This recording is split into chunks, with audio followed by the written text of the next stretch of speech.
ओम नमो भगवते वासुदेवाय नमः।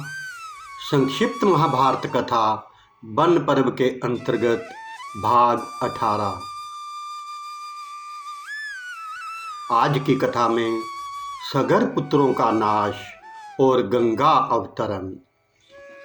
युधिष्ठिर ने पूछा, ब्राह्मण, समुंदर के भरने में भगीरथ के पूर्व पुरुष किस प्रकार कारण हुए? भगीरथ ने उसे किस प्रकार भरा? यह प्रसंग मैं विस्तार से सुनना चाहता हूँ। लोमश जी बोले, राजन, इक्ष्वाकु वंश में सगर नाम के एक राजा थे। वे बड़े ही रूपवान, बलवान, प्रतापी और पराक्रमशील थे। उनकी वेदर्भी और शव्य नाम की 2 स्त्रियां थीं।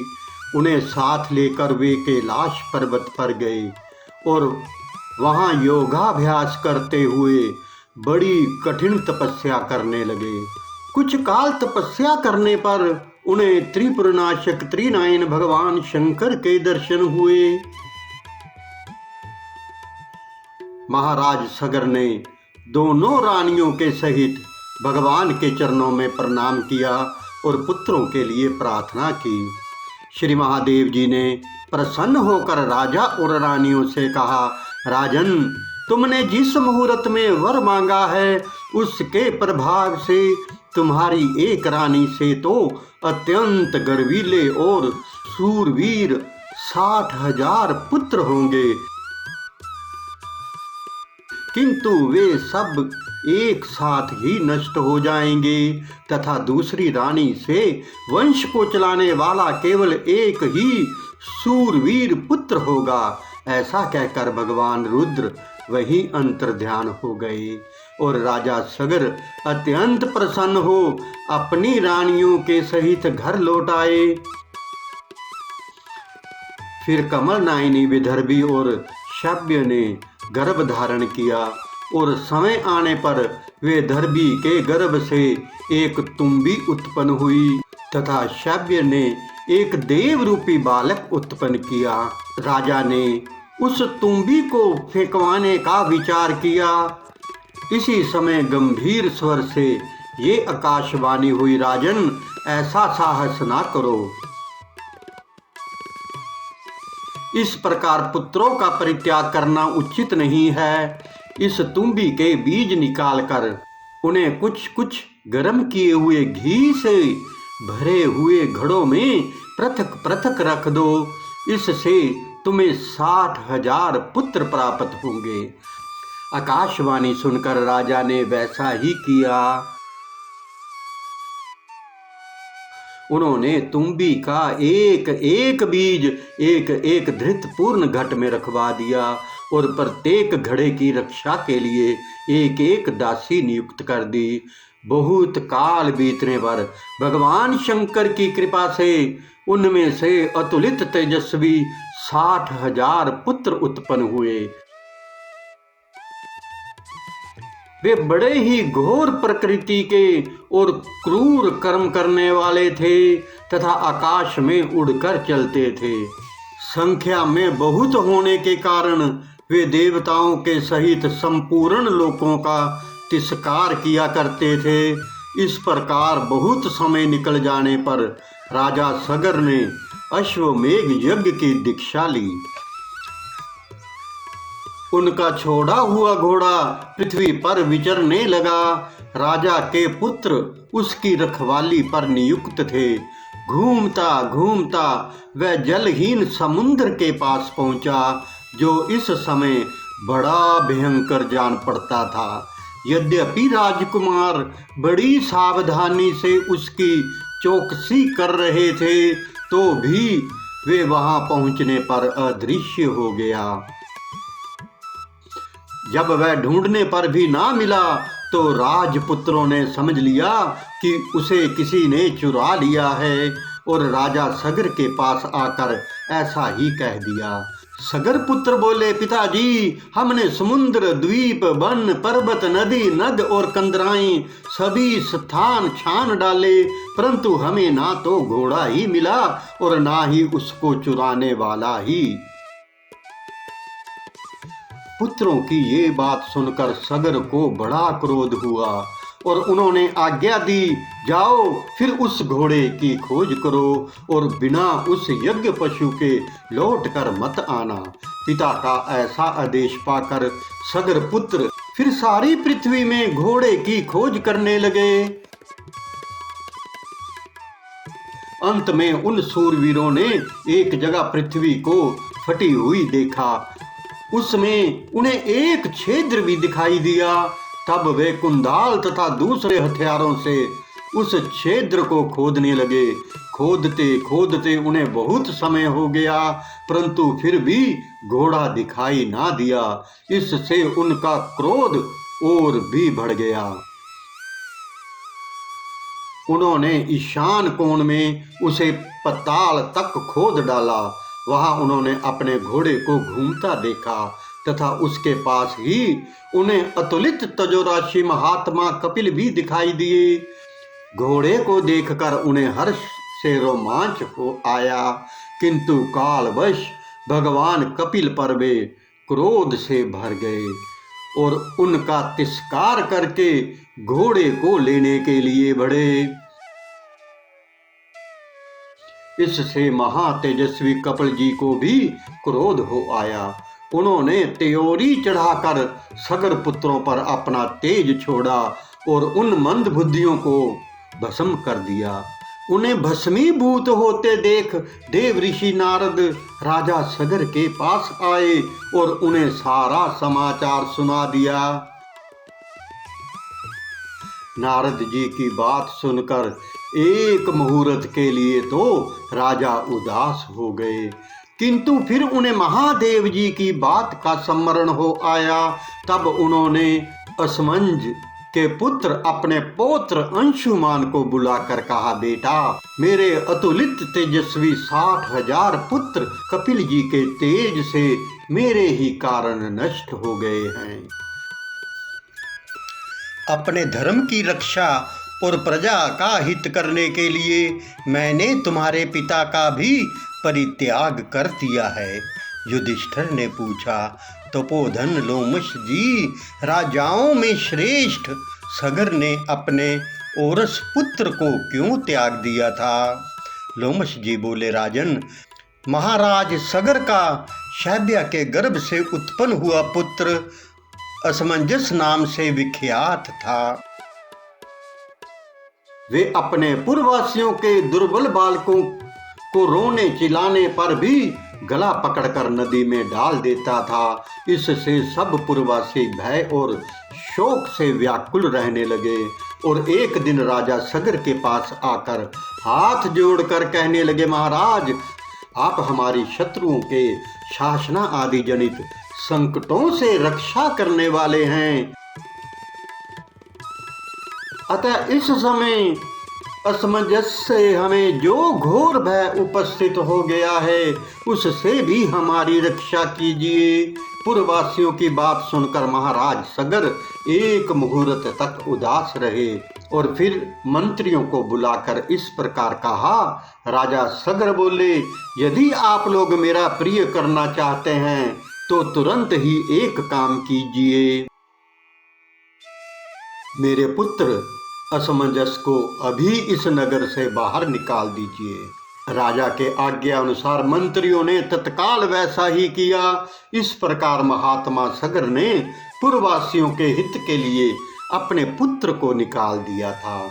सगर ने अंशुमान से कहा, बेटा, तुम्हारे पिता को मैं नगर से निकाल चुका हूँ। मेरे और सब पुत्र भस्म हो गए हैं और यज्ञ का घोड़ा भी नहीं है। इसलिए मेरे चित्त में बड़ा खेद हो रहा है। तुम किसी प्रकार घोड़ा ढूंढ कर लाओ जिससे मैं यज्ञ पूरा करके स्वर्ग प्राप्त कर सकूं। सगर की बात सुनकर अंशुमान को बड़ा दुख हुआ और वह उसी स्थान पर आया जहां पृथ्वी खोदी गई थी तथा उसी मार्ग से समुद्र में प्रवेश किया। वहां उसने उस अश्व और महात्मा कपिल को देखा तो जो निधि परम ऋषि कपिल के दर्शन कर उन्हें प्रणाम किया और उनकी सेवा में वहां आने का प्रयोजन निवेदन किया। अंशुमान की बातें सुनकर महर्षि कपिल बहुत प्रसन्न हुए और उनसे बोले, वत्स, मैं तुम्हें वर देना चाहता हूँ, तुम्हारी जो इच्छा हो मांग लो। अंशुमान ने पहले वर में यज्ञ अश्व मांगा और दूसरे वर से अपने पितरों को पवित्र करने की प्रार्थना की। तब महातेजस्वी मुनिवर कपिल ने कहा, हे अनद, तुम्हारा कल्याण हो, तुम जो वर मांगते हो वह मैं तुम्हें देता हूँ। तुम में क्षमा, धर्म और सत्य विद्यमान है, तुमसे सगर का जीवन सफल होगा और तुम्हारे पिता भी पुत्रवान गिने जाएंगे। तुम्हारे प्रभाव से ही सगर पुत्र स्वर्ग प्राप्त करेंगे। तुम्हारा पौत्र भगीरथ सगर पुत्रों का उद्धार करने के लिए महादेव जी को प्रसन्न करके स्वर्ग लोक से गंगा जी को लावेगा और ये यज्ञ अश्व तो तुम प्रसन्नता से ले जाओ। कपिल जी के इस प्रकार कहने पर अंशुमान घोड़ा लेकर राजा सगर की यज्ञशाला में आया और उसने उनके चरणों में प्रणाम किया। राजा सगर ने अंशुमान का सिर सूंघा तथा ये जानकर कि घोड़ा यज्ञशाला में आ गया है, उन्होंने पुत्रों के मारे जाने का शौक त्याग दिया।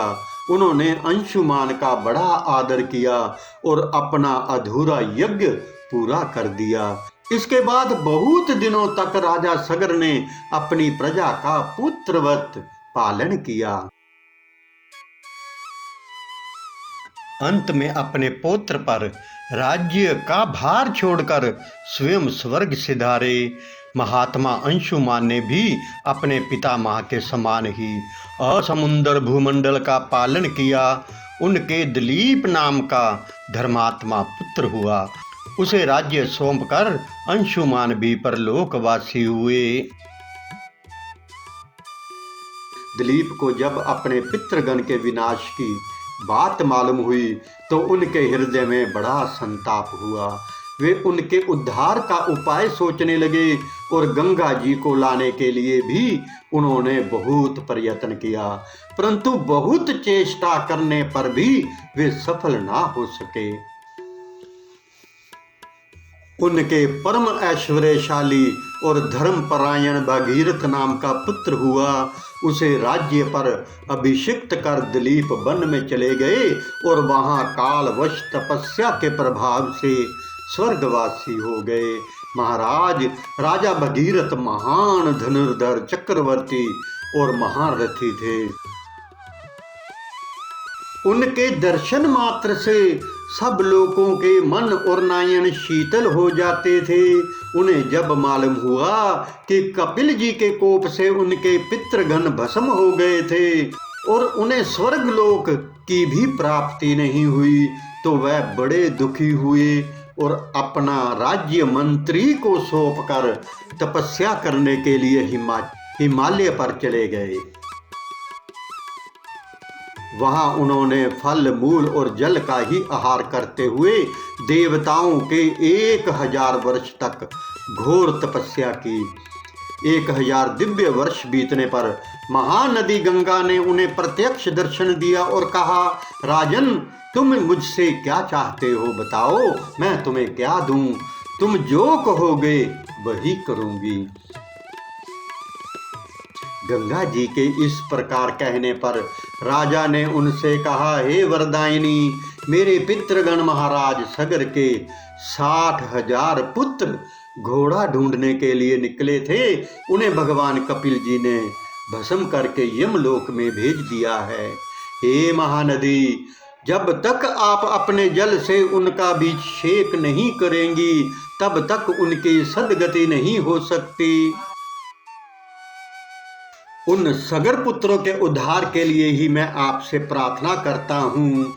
लोमश जी कहते हैं, राजा भगीरथ की बात सुनकर विश्व वंदनीय गंगा जी ने उनसे इस प्रकार कहा, राजन, मैं तुम्हारा कथन पूरा करूंगी, इसमें तो संदेह नहीं, किंतु जिस समय मैं आकाश से पृथ्वी पर गिरूंगी उस समय मेरा वेग असहाय होगा।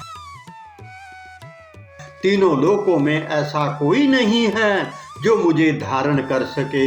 हाँ, एक देवादिदेव नीलकंठ भगवान शंकर अवश्य मुझे धारण करने में सामर्थ है। महाबाहो, तुम तप करके उन्हें प्रसन्न कर लो। जब मैं पृथ्वी पर गिरूंगी तो वही मुझे अपने मस्तक पर धारण कर लेंगे। तुम्हारे पितरों का हित करने के लिए वे अवश्य तुम्हारी इच्छा पूरी करेंगे। ये सुनकर महाराज भगीरथ कैलाश पर गए और कुछ काल तक तीव्र तपस्या करके उन्होंने महादेव जी को प्रसन्न कर उनसे उन्होंने अपने पितरों को स्वर्ग में पहुंचाने के उद्देश्य से गंगा जी को धारण करने के लिए वर प्राप्त कर लिया। भगीरथ को वर देकर भगवान शंकर हिमालय पर आए और वहां खड़े होकर उनसे कहने लगे, महाबाहो, अब तुम पर्वतराज पुत्री गंगा से प्रार्थना करो, मैं स्वर्ग से गिरने पर उसे धारण कर लूंगा।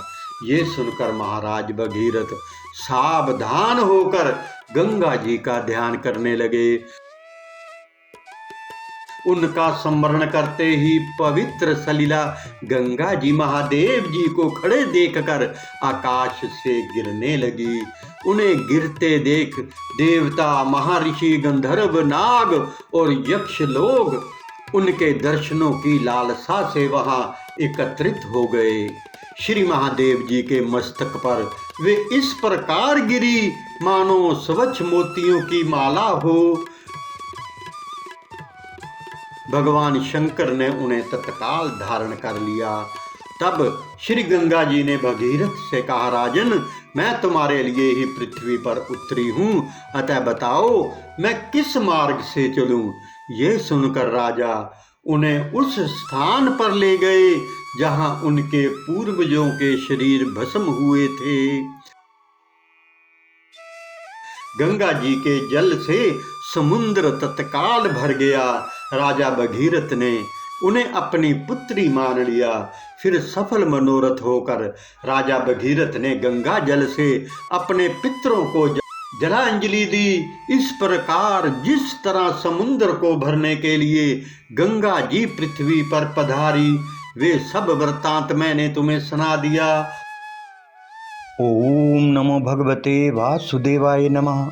एक विनम्र निवेदन है कि संपूर्ण महाभारत की रोचक एवं ज्ञानवर्धक कथाओं का आनंद लेने के लिए आप हमारे YouTube चैनल कहना सेवा के साथ जुड़ें तथा अपने सभी मित्रों को भी हमारे चैनल को लाइक और सब्सक्राइब करने के लिए आज ही आमंत्रित करें। आपके मित्र भी इन कथाओं का आनंद लें। धन्यवाद। हरे कृष्ण कृष्ण कृष्ण हरे हरे, हरे राम राम राम हरे हरे। जय श्री कृष्ण।